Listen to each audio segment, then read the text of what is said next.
ஆபீஸ்க்கு ஒரு கிளர்க் எப்பயுமே லேட்டா போவார் ஆபீஸ்க்கு. இப்ப மேனேஜர் கேட்கிறாரு, ஏன் தான்ப்பா நீ லேட்டா வர்ற? தினம் அவர் என்ன பண்ணுவார், சமூக சேவை நிறைய செய்வார். யாராவது ஒரு பையனுக்கு ஸ்கூலுக்கு போக முடியலன்னா அவர் போய் ஸ்கூல்ல விட்டு வருவார். ஏதாவது ஒரு பாட்டிக்கு உடம்பு சரியில்லைன்னா கொண்டு போய் ஆஸ்பத்திரி விட்டுட்டு வருவார். ஏதாவது ஒரு அம்மா பிரசவத்தில் ஏதாவது உதவி, தினம் அவருக்கு ஒரு சமூக சேவை செய்யணும். இது அவருடைய வாழ்க்கையினுடைய கொள்கையாவே வச்சிருக்காரு. வாழ்க்கையினுடைய கொள்கையே தினம் யாருக்காவது உதவியாக இருக்கணும். இப்ப இந்த ஆபீஸ்ல மேனேஜர் கேட்கிறாரு, உனக்கு அதுக்காக சம்பளம் கொடுக்குறேன் கேட்பாங்களா மாட்டாங்களா? தினம் ஆபீஸ்க்கு 11 மணிக்கு தான் போவார். இதுக்கு அவனுக்கு சம்பளம் கொடுத்துட்டு இருக்கோம்.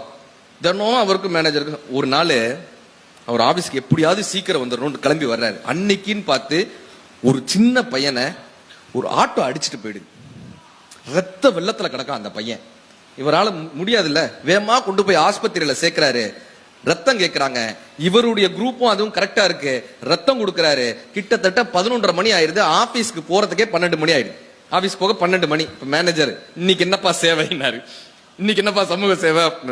இவர் உடனே சொன்னார், சார் இந்த மாதிரி ஒரு பையன் அடிபட்டான் சார், நான் தான் சார் போய் ஆஸ்பத்திரியில சேர்த்தேன், நான் தான் சார் ரத்தம் கொடுத்தேன். இப்ப அந்த மேனேஜர் கேட்கிறாரு, இவ்வளவு சேவை செய்ய யாராவது உன்னாலதான் உயிரோட இருக்கேன்னு உன்னை வாழ்த்த போறாங்களா? உன்னாலதான் இந்த சமூகம் வாழுதுன்னு யாராவது வாழ்த்த போறாங்களா? இனிமே இந்த மாதிரி வந்தேன்னா உன்னை வேலையை விட்டு தூக்கிடுவேன். சிட்ட சொல்ற, வேலையை விட்டு தூக்கிடுவேன். இன்னைக்கு நீங்க ஆபீஸ்க்கே வர வேணாம், லீவுன்னு எழுதி கொடுத்துட்டு போங்க. 3 லெட்டர் இப்படி லீவ் லெட்டர் வந்துருச்சுன்னா உங்களை வேலையை விட்டு தூக்கிடுவேன்ட்டாரு. இவருக்கு வேற வழியே தெரியல. ரொம்ப திட்டாருன்னு அந்த லீவ் லெட்டர்லாம் எழுதி கொடுத்துட்டு போறாரு. இப்ப நான் வீட்டுக்கு போய் என்ன பண்ண போறேன், அந்த பையனையாவது போய் பார்ப்போம்னு ஆஸ்பத்திரிக்கு போறாரு. அவங்க அம்மா அழுதுட்டு இருக்காங்க. இவர் வந்த உடனே ஓடி போய் அவர் கையை பிடிச்சு சொல்றாங்க, ஐயா நீங்க மட்டும் சரியான நேரத்துல சேர்க்கலைன்னா என் பையனை காப்பாத்திருக்கவே முடியாதுங்க ஐயா. கையை பிடிச்சு சொல்றாங்க.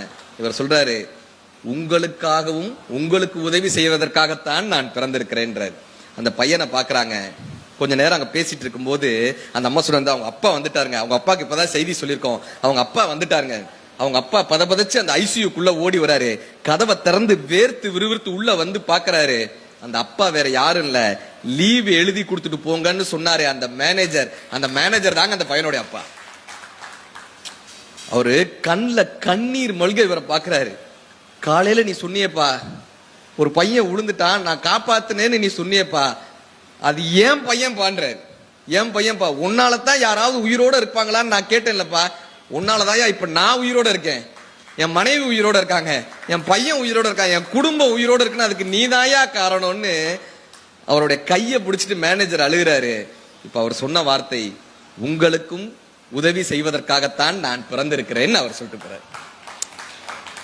இந்த தவறுன்னு ஒரு விஷயத்த வீட்லயும் அப்படிதான் சார்.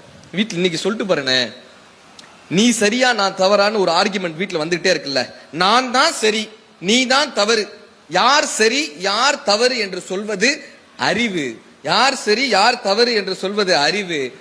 நானும் சரி நீயும் சரி, நானும் தவறு நீயும் தவறு என்று உணர்ந்து கொள்வதுதான் மெய்ப்பொருள்.